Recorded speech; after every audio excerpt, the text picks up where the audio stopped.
இராணுவம் ஒரு நாட்டின் எல்லை பாதுகாப்பில் மிக முக்கிய பங்கை வகிக்கிறது. இதனால் ஒவ்வொரு ஆண்டும் உலக நாடுகள் தங்கள் பாதுகாப்புத் துறைக்கு நிதிகளை வாரி வழங்கி வருகின்றன. அந்த வகையில் உலகிலேயே இராணுவத்திற்கு அதிக அளவிலான நிதியை ஒதுக்கும் நாடாக இருக்கிறது அமெரிக்கா. இந்த நிலையில் அமெரிக்காவிற்கு அடுத்த இராணுவத்திற்கு அதிக நிதியை ஒதுக்கும் நாடாக உருவெடுத்துள்ளது சீனா. கடைசியாக 2015ஆம் ஆண்டு மூலோபாய ஆதரவு படை கலைக்கப்பட்டதுதான் சீன இராணுவத்தில் நடந்த மிகப்பெரிய சீர்திருத்தமாகும். அந்த சீர்திருத்தத்திற்கு பிறகு இராணுவம், கடற்படை, விமானப்படை மற்றும் ராக்கெட் படை என 4 சேவைகளை சீனா கொண்டிருக்கிறது. இந்த 4 சேவைகளை தவிர PLA என்ற மக்கள் விடுதலை இராணுவமானது 4 படைப்பிரிவுகளையும் கொண்டுள்ளது. அவற்றில் விண்வெளிப்படை, சைபர் படை, தகவல் ஆதரவு படை மற்றும் கூட்டுத் தளவாடங்கள் ஆதரவு படை ஆகியவை அடங்குகிறது. சீனாவின் 2 மில்லியன் பலம் கொண்ட மக்கள் விடுதலை இராணுவத்தின் தொடர்ச்சியான நவீனமயமாக்கல் அமெரிக்கா மட்டுமல்ல, தைவான் பிரச்சனையில் எந்த உலக நாடுகள் தலையிட்டாலும் அவற்றையும் சமாளிக்கும் அளவிற்கு வல்லமை வாய்ந்ததாக உள்ளது. அதேபோல இது தெற்கு மற்றும் கிழக்கு சீன கடல்களிலும் அதன் அண்டை நாடுகளுடனான மோதல்களிலும், குறிப்பாக இந்தியாவுடனான 3488 கிலோமீட்டர் LAC என்னும் லைன் ஆஃப் ஆக்சுவல் கண்ட்ரோலை கபளீகரம் செய்யவும் வடிவமைக்கப்பட்டுள்ளதாக கூறப்படுகிறது. இத்தகைய சூழலில் வருடாந்திர பாதுகாப்பு பட்ஜெட்டை அறிவித்துள்ள சீனா இராணுவத்திற்கென்று 7.2% நிதியை அதிகரித்துள்ளது. அதாவது $245 பில்லியன் மேல் இராணுவத்திற்கு நிதி ஒதுக்கியுள்ளது சீனா. நிலம், வான், கடல், அணுசக்தி, விண்வெளி மற்றும் சைபர் தளங்களில் தனது இராணுவ திறன்களை தொடர்ந்து அதிகரித்து வரும் சீனா இந்தியா மற்றும் அதற்கு அப்பால் உள்ள எதிரி நாடுகளை எதிர்கொள்ள தயாராகி வருவதாக கூறப்படுகிறது.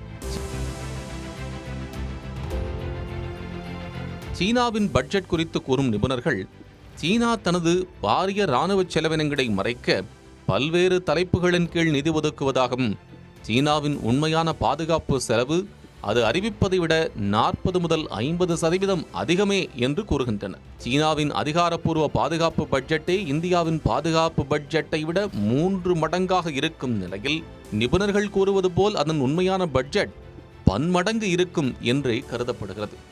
அதன் அடிப்படையில் தன் இராணுவத்திற்காக $900 பில்லியனுக்கும் அதிகமாக செலவிடும் அமெரிக்காவிற்கு அடுத்தபடியாக 2வது இடத்தில் சீனா உள்ளது.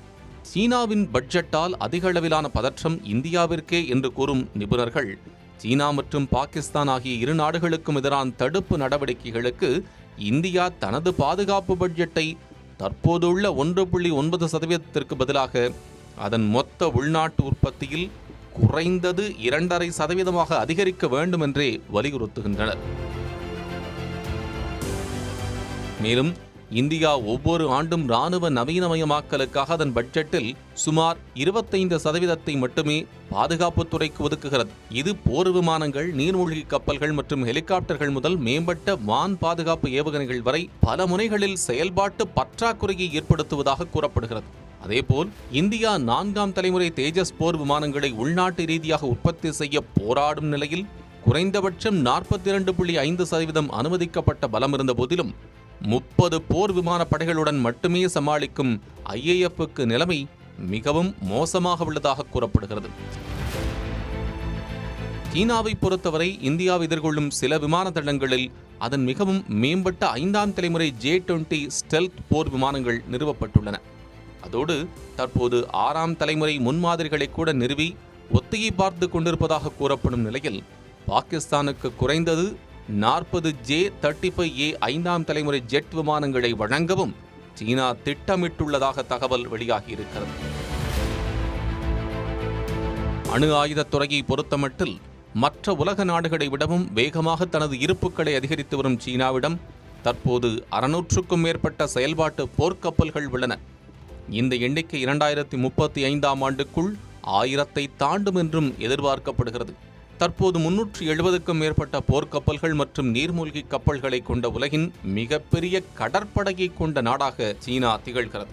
இருப்பினும் இது அமெரிக்காவைப் போல தொழில்நுட்ப ரீதியாக திறன் கொண்டதாக இல்லை என்றும் சொல்லப்படுகிறது.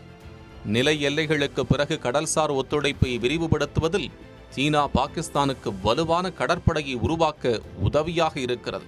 எனவே அமெரிக்காவிற்கு அடுத்த பாதுகாப்புத் துறையில் உலகின் மிகப்பெரிய நாடாக உருவெடுத்துள்ள சீனாவின் வளர்ச்சி இந்தியாவிற்கு பெரும் அச்சுறுத்தலாக மாறியுள்ளது. இதனால் சீனாவின் பாதுகாப்பு நிதி அதிகரிப்பை தொடர்ந்து இந்தியா அலர்ட்டாகுமா என்பதை பொறுத்திருந்துதான் பார்க்க வேண்டும்.